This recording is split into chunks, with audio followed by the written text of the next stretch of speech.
Part 1.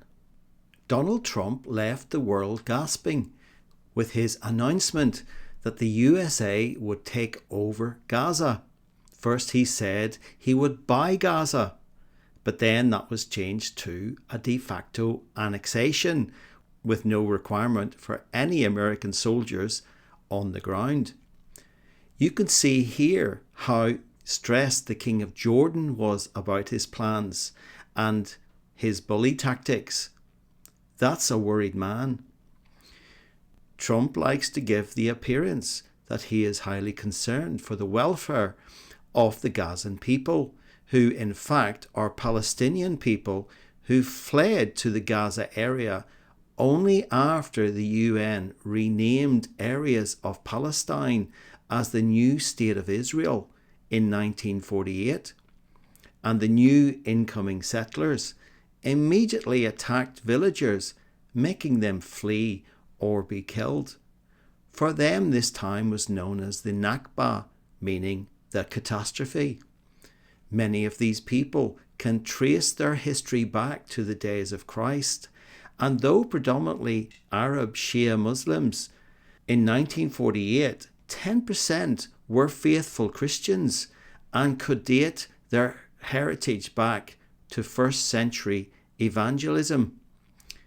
After the Nakba of 1948, these people were forced to become refugees in a UN designated area called the Gaza Strip, whose protection up to 1967 was guaranteed by Egypt. After the 1967 war, in which Israel destroyed the armies of all its neighbours using armaments supplied by the USA, Britain and France, Israel took control of Gaza and the people were made effective prisoners with an iron fence surrounding them.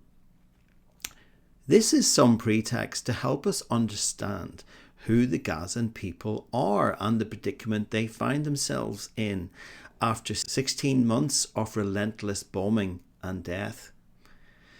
Excuse me if I am not like the mainstream media and overemphasize the October 2023 attack, in which a few hundred were killed and 250 hostages taken, as though that was the start of it all. The jury is still out as to whether Hamas and Israel colluded to bring the attack about in order to wreak the subsequent havoc and destruction. And just a few days after Trump made his Gaza announcement and desire of building them lovely new homes in a new location, he announced all hell will break out if all remaining hostages held by Hamas, the Gazan leadership, were not released by 12 noon, Saturday the 15th of February. Of course, Donald Trump has already supplied Israel with more 2,000-pound bombs and mobilised B-52 bombers to England in readiness for a resumption of the war on these innocent and helpless people. Given that Trump has already described Gaza as a demolition site and hell on earth, with 500,000 people destroyed, his figures, it is truly a crime that beggars belief. Thank you for watching this Essential Quinn message.